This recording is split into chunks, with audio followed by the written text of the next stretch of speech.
Everyone, welcome back to the channel. आज हम लोग क्लास 9 के chapter number 1 social science French revolution की लास्ट वीडियो और लास्ट पार्ट के साथ आए हैं।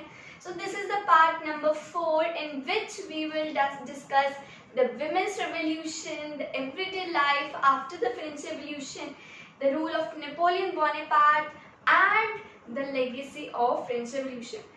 ये सारे टॉपिक्स आज बहुत इंटरेस्टिंग टॉपिक्स है जिसको आज हम डिस्कस करने वाले हैं। आई वॉन्ट कि आप इस पार्ट के एंड तक देखें, वीडियो के एंड तक बने रहें ताकि एक एक कंसेप्ट आज के लेक्चर का भी आपको समझ आ सके एंड हमारा फ्रेंच रेवोल्यूशन का चैप्टर ओवर हो सके।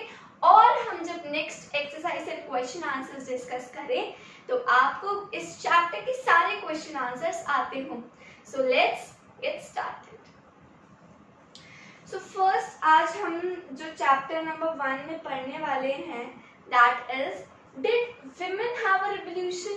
क्या विमेन के लिए रेवोल्यूशन था? कि विमेन्स ने रेवोल्यूशन में एक रोल प्ले करा एंड क्या क्या राइट्स आफ्टर दिस रेवोल्यूशन, अगर रेवोल्यूशन हुआ तो क्या क्या राइट्स विमेन को दिए गए, क्या क्या राइट्स उन्हें मिले। सबसे पहले मैं आपको बता दूं कि विमेन्स ने सोचा कि that they are active citizens. उन्होंने जो रेवोल्यूशन करा उसके अंदर उन्होंने एक्टिवली पार्टिसिपेट करा, but this was not true. After the constitution of 1791, ये मैंने आपको पहले भी बताया था कि विमेन्स को पैसिव सिटीजन से रिड्यूस कर दिया गया। कैसे? क्योंकि वो वोट नहीं दे सकती थी, दैट्स व्हाई उन्हें पैसिव सिटीजन्स के अंदर रखा गया। फर्स्ट थिंग जो इस लेक्चर में हमारे है विमेन रेवोल्यूशन पार्ट में, that from very beginning women were active participants in the revolution. They hoped that their involvement would pressurize the government to introduce measures to improve their lives. उनको लगा कि अगर वो लोग एक्टिव सिटीजन बन के इस रेवोल्यूशन में पार्ट कर लेंगे तो वो रेवोल्यूशन ही गवर्नमेंट को प्रेशराइज करेगी कि वो मेजर्स ले to improve their life of whom, उन लोगों की, जनता की जो वहाँ पे रहती है। Most women of the third estate had to work for a living as laundresses, sellers, domestic workers, servants in the house of prosperous people. अब बहुत से वुमेन्स के पास वोटिंग का राइट नहीं था। पहले से ही लोगों के मन में क्या है, एक स्टीरियोटाइप सा बना रहता है कि वुमेन्स जो हैं वो सिर्फ घर के काम करने के लिए बनी है, they are only made for house work, house chores के लिए वो बनी है, but that is not true. उस समय पे ये था, उस समय पे था कि वो लोग क्या करेंगे, they will just bear childs and उनको पालेंगी। आफ्टर दैट वो लोग लॉन्ड्रेसेस बन के कपड़े धोएंगी, फिर उसके बाद वो सर्वेंट्स का वो करेंगे as in the prosperous people के वहाँ पे घरों पे होंगे। तो क्या आप मुझे बता सकते हो क्या ये सही था? इतना सारा डिस्क्रिमिनेशन जो वुमेन्स के साथ हुआ during this revolution, was it good? नहीं। तो इसी चीज के लिए जो वुमेन्स थे दे वर डिसहार्टेंड कि सिर्फ मेंस को ही राइट क्यों दिया जाए, वुमेन्स को वोटिंग का राइट क्यों ना दिया जाए, पॉलिटिकल राइट्स वुमेन्स को क्यों ना दिए जाए कि वो लोग रेवोल्यूशन में पार्टिसिपेट कर सकें। अब ये वुमेन्स का सबसे इम्पोर्टेंट क्वेश्चन था जिसको इनको आज हम इस लेक्चर के अंदर डिस्कस करने वाले हैं कि बाद में उनको क्या क्या राइट्स मिले और कैसे उन्होंने लड़ाई करी। Most women did not have access to education और जॉब ट्रेनिंग। एजुकेशन का तो राइट ही नहीं था। कौन? जो लोग थर्ड स्टेट से बिलोंग करते हैं, मिडिल स्टेट से मिडिल क्लास से बिलोंग करती है, तो उनको राइट नहीं था कि वो लोग एजुकेट हो सके अपने आप को। बट हाँ, कोई मतलब प्रोस्पेरियस सेक्शंस ऑफ पीपल जैसे फर्स्ट एंड सेकंड स्टेट की विमेन्स है वो कुछ हद तक पढ़ी हुई होती थी क्योंकि उनके पास एजुकेशन का सोर्स था। वो फर्स्ट एंड सेकंड स्टेट होता है ना कि एक दरिया है, हमारा एक पोस्ट है जहाँ पे हम वर्क कर रहे हैं, तो उस हिसाब से यहाँ पे वर्क होता था। Now to discuss and voice their interest, women started their own political clubs and newspapers.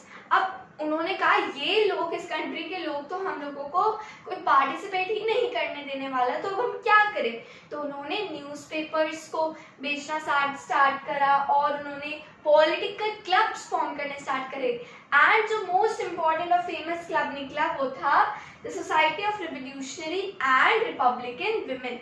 This was the most famous political club जो कि विमेन्स ने ही फॉर्म करा था एज देयर पॉलिटिकल एसोसिएशन, क्योंकि उन्हें खुद को स्टार्ट करना था। लोग तो उन्हें दे नहीं रहे थे चांस कि वो लोग अपनी लाइफ में आगे बढ़ सके, तो उनके पास सिर्फ पॉलिटिकल क्लब्स खुद के फॉर्म करने वाला ही रास्ता था। तो इसमें से ये वाला जो हमारा क्लब है ये बहुत फेमस हुआ, जैसे कि जैकोबिन क्लब। उतना तो नहीं हुआ, बट हाँ थोड़ा इसकी जो पॉलिसीज थी, थोड़ी बहुत इसकी जो बातें जो इन्होंने आगे रखी गवर्नमेंट के सामने, वो थोड़ी बहुत अप्रूव हुई थी। तो कह सकते हैं कि सिर्फ एक यही क्लब है जिसकी हुई, दैट्स व्हाई ये कह सकते हैं कि फेमस था उन क्लब्स में से। Next is women were disappointed that the Constitution of 1791 reduced them to passive citizens. They demanded the right to vote to be elected to the assembly to hold political office. उन्होंने क्या demand करा political groups associations form करके कि उनको voting का right दिया जाए, वो लोग इलेक्ट हो सके असेंबली में और पॉलिटिकल ऑफिस होल्ड कर सके, कोई एक पोस्ट ले सके पॉलिटिकल ऑफिस में, जैसे कि मेंस को दी जा रही है। Now the revolutionary government had introduced laws that helped improve the lives of women. तो ये जो गवर्नमेंट थी, revolutionary government, इन्होंने women's की इन डिमांड्स को एक हद तक अप्रूव करा और कुछ लॉज जो थे वो इंट्रोड्यूस करे जिससे women की लाइफ अच्छी होनी स्टार्ट हो। ठीक है। By creation of state schools, schooling was made compulsory for all. Their father could no longer force them into marriage against their will. Marriage was made into a contract, entered into freely and registered under civil law. Divorce was made legal and could be applied by both men and women. अब क्या हुआ कि schooling को important कर दिया कि girls जो है वो एजुकेट होनी चाहिए। So क्या ये अच्छा लॉ था या गलत लॉ था? क्या ये ठीक रेवोल्यूशनरी गवर्नमेंट ने लॉ इंट्रोड्यूस करा या नहीं? Just comment me in the chat box. First of all अगर मैं आपको बताऊं तो अगर किसी विमेन को स्कूलिंग का राइट दिया जाए, एजुकेशन का राइट दिया जाए, तो वो खुद में इतनी एजुकेट हो सकती है कि वो आगे जनरेशन को इम्प्रूव कर सके, एनहांस कर सके।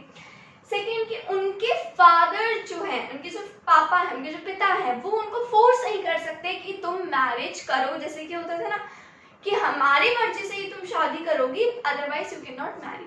तो एक सर्टेन एज होती थी जो विमेन शादी थी कि उसमें जाके उनकी मैरिज हो, चाइल्ड मैरिजेस पहले करते थे उनके पेरेंट्स, बट अब वो जाके फ्रांस के अंदर डिस्कनेक्ट हो गई थी।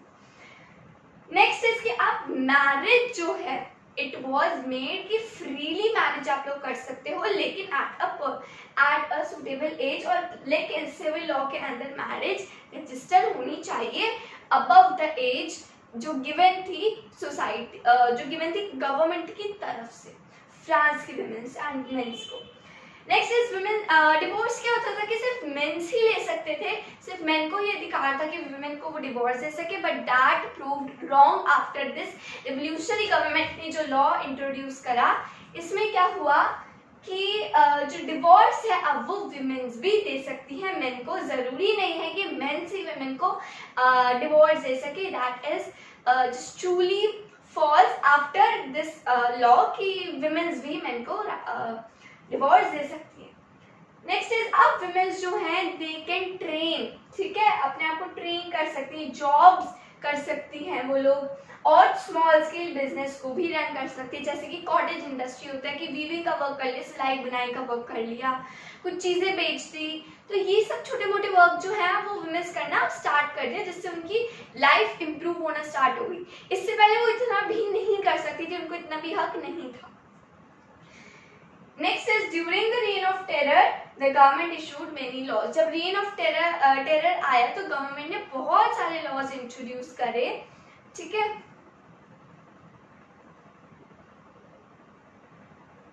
Many prominent women were arrested and a number of them executed. It was finally in 1946 that women in France won the right to vote.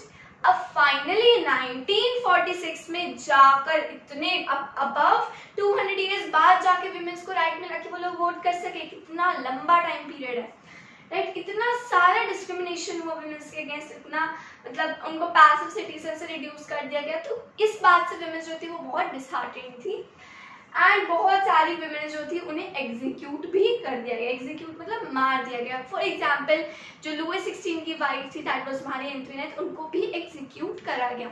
ओलंपे they Gosse भी एक विमेन थी जिन्होंने रिवोल्यूशनरी गवर्नमेंट, मतलब जो पॉलिटिकल क्लब था society of revolutionary वाला, उसके अंदर भी उनका बहुत बड़ा रोल मेजर प्ले करा उन्होंने, और उनको भी इसी वजह से एग्जीक्यूट कर दिया गया, ठीक है। Now comes our next topic, that is the abolition of slavery. अब slavery क्या होता है? स्लेवरी होता है कि जब कोई पर्सन किसी और पर्सन को, मतलब थोड़ा प्रोस्पेरियस सेक्शन के पर्सन को बेच दिया जाए कि अब तुम मेरा वर्क करोगे, तुम खेतों में काम करोगे या तुम बाहर से सामान लेकर आओगे। तो ये सब जो पर्सन जो थे चंगुल में फंस जाते थे, किसके? प्रोस्पेरियस सेक्शन के पीपल में। तो वही जो क्या कहलाया, वो कहलाया स्लेवरी। तो वो टाइम पीरियड स्लेवरी का था। कब? जब देखो रेवोल्यूशन स्टार्ट हो उससे पहले से स्लेवरी चल रही थी, बट जैकोबिन क्लब्स ने क्या करा कि स्लेवरी को एबॉलिश कर दिया, बट नेपोलियन बोनापार्ट ने स्लेवरी को रीइंट्रोड्यूस कर दिया। तो ये तो अभी थोड़ा आगे का मैंने आपको बता दिया, बट ये थोड़ा मेन इंट्रोडक्शन था। अब हम मेन पॉइंट पे आते हैं। The unwillingness of Europeans to go work in the colonies in the Caribbean which were important suppliers of commodities such as tobacco, indigo, sugar, coffee created a shortage of labor on the plantations. Thus, the slave trade began in the 17th century. Slave trade start हुई थी 17th century में. This is very important, आप याद रखना कि 17th century में slave trade start हुई थी. बहुत सारी ट्रेड क्या क्या चीज़ों की होती थी? कॉफ़ी की, ओपियम की, इंडिगो की और हमारे शुगर की, तंबाकू की, इन सब चीज़ों की लोग बेचते थे इन सब चीज़ों को. Now, French merchants sailed from their ports to the African coast where they brought slaves from local chieftains. Local chieftains से slaves को लाया जाता था और उनको ports African coast तक बेचा जाता था. अब branded and shackled the slaves were tightly packed into the ships for the 3-month-long voyage across Atlantic to the Caribbean. अब क्या होता था कि लोगों के यहाँ पे ना स्टैंपिंग कर दी जाती थी कि अब तुम हमारे स्लेव हो, एक सर्टेन अमाउंट ऑफ मनी पे करके. तो क्या हुआ कि जो स्लेव्स थे उनके साथ कितना बुरा व्यवहार करा गया कि उनको ट्रेन्स के अंदर टाइटली पैक करके, बहुत सारे वहाँ पे होते थे स्लेव्स और अलग अलग जगह पे उनको भेजा जाता था, जैसे कि अफ्रीका, अमेरिका और यूरोप के बीच में ट्रायंगुलर स्लेव ट्रेड होती थी. तो उन जगह पे ये शिप्स के अंदर पैक करके वहाँ पे सेंड करे जाते थे. Now there they were sold to plantation owners. Plantation owners को वो सोल्ड करे जाते थे कि तुम हमारे खेतों में काम करो, तुम्हें खाना दें या ना दें ये हमारी मर्जी, तुम जिंदा ना रहो या रहो, इससे हमें कोई फर्क नहीं पड़ता. ये वहाँ के प्लांटेशन ओनर्स का कहना था. The exploitation of slave laborers made it possible to meet the growing demand in European markets for sugar, coffee and indigo. Sugar, coffee और इंडिगो की इतनी ज़्यादा डिमांड होने लगी कि जो एक्सप्लॉयटेशन था वो लेबर का बहुत ज़्यादा होने लगा. बेसिकली स्लेव ट्रेड क्यों स्टार्ट की गई? क्योंकि जब इतना सारा हमें सामान चाहिए था, इंडिगो, शुगर और कॉफ़ी चाहिए था, तो इन सब चीज़ों के लिए लेबर की कमी पड़ गई. अब लेबर की कमी पड़ने की वजह से लोगों को क्या लगा कि हमें 24 आवर्स काम करने वाला एक इंसान चाहिए, तो उसको ब्रांड करके उन्होंने एज अ स्लेव अपने पास लाइफ टाइम के लिए रख लिया. ठीक है.